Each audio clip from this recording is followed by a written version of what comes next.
ప్రపంచంలో ప్రజాస్వామ్యం గురించిన నిర్వచనం ఇచ్చిన వాళ్ళు అరిస్టాటిల్, ప్లేటో అని మాట్లాడుతూ ఉంటాం.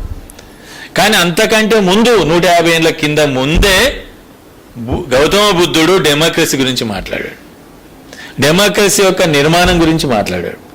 కానీ ఏమైందంటే మన దౌర్భాగ్యం ఇక్కడున్న హిందూ వ్యవస్థలు కానీ లేకుంటే గౌతమ బుద్ధుని ఒక మతపరమైన ఒక దేవుడిగానో లేకుంటే ఒక రకమైన దీనిగా చూడటం వల్ల ఆయన political contribution, economic contribution, social contribution మనం మర్చిపోయాం. అందుకే అంబేద్కర్ గారు బుద్ధుడిని కేవలం అహింసవాదిగా అనే దానికి మనం మాట్లాడుతున్నాము. ఆయన ఏమంటాడంటే మీరు అహింస అనే దాన్ని కుదించి దాని నుంచి బయటపడట్లేదు. కానీ గౌతమ బుద్ధుడి యొక్క బోధనల్లో ఒక విశ్వవ్యాప్తమైన తాత్వికత ఉంది.